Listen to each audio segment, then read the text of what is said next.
Welcome to the Deep Dive. Today, we're jumping into the life of Lozen, just an incredible Apache warrior and prophet. She was born around 1840, sister of Chief Victorio, later allied with Geronimo, a really formidable figure. Absolutely. And she really defied the expected gender roles during the Apache Wars. She did, and you often hear her called the Apache Joan of Arc. Right. I've seen that comparison. And, well, it's meant as a compliment, I think, but sometimes it kind of flattens things.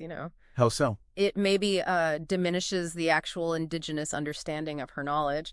Her spiritual gifts were sophisticated, part of a whole worldview, not just a Western archetype pasted on. That's a really good point. Okay, so our mission here is to explore Lozen's, her unique gift, this foresight alongside her warrior skills and her strategic mind.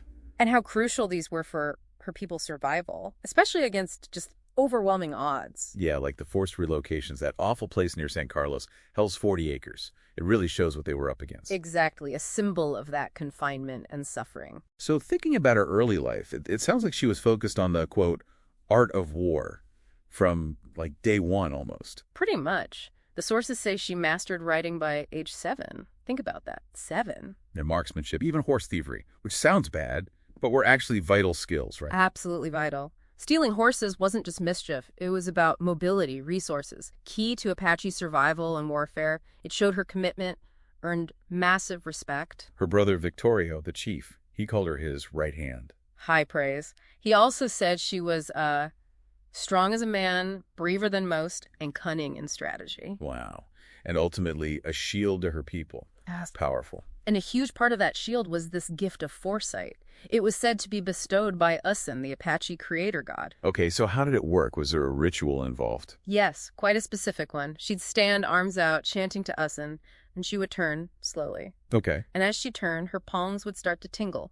Then they'd turn purple, or sometimes a dark blue. And that told her? The direction and the distance of the enemy. It was a structured spiritual practice, but essentially it was vital military intelligence. Amazing.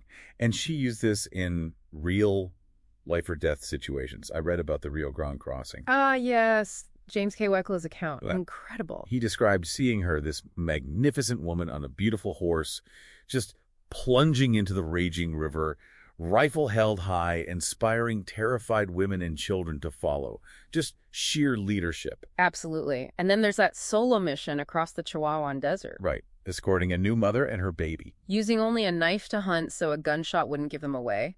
And then stealing horses from Mexican cavalry. It shows such a blend of skills, doesn't it? Fierce warrior and, protector. Nurturer, even. It really does. It's a more holistic kind of leadership, maybe, than we often think about. And Geronimo respected her abilities, too. Oh, absolutely. The accounts say he watched with great interest when she did her ritual.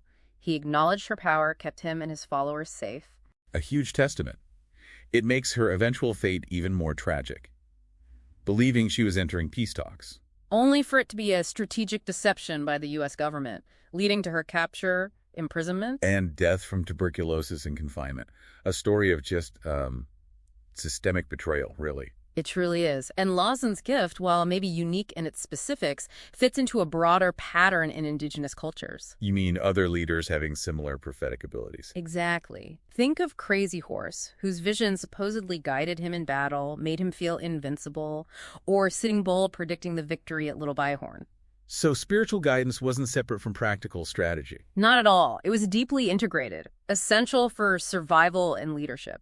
And we only know these details because people recorded the oral histories, right? Like Eve Ball. Yes, her work was crucial. Talking to survivors like James K. Wecla, it actively challenged the dominant, often biased colonial narratives. Which so often ignored or twisted these indigenous perspectives. Precisely. Preserving these stories is so important. So Lozen's legacy is one of, courage, shark strategy, and this deep spiritual connection.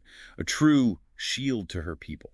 It really underscores how, in many Native American cultures, the spiritual and the physical weren't separate realms, they were intertwined. This gave a different kind of strength, a different understanding of leadership and warfare. A powerful counterpoint to purely Western military thinking. Definitely. It highlights this integrated approach to knowledge and power, which was key to their resilience. So maybe the thought to leave you with is this. What can we learn today from these figures, sometimes lost in the shadows, warriors, prophets like Lozen. What can they teach us about resilience? Maybe different kinds of wisdom. And about questioning those simplified histories, especially around women's roles and indigenous knowledge itself, something to think about.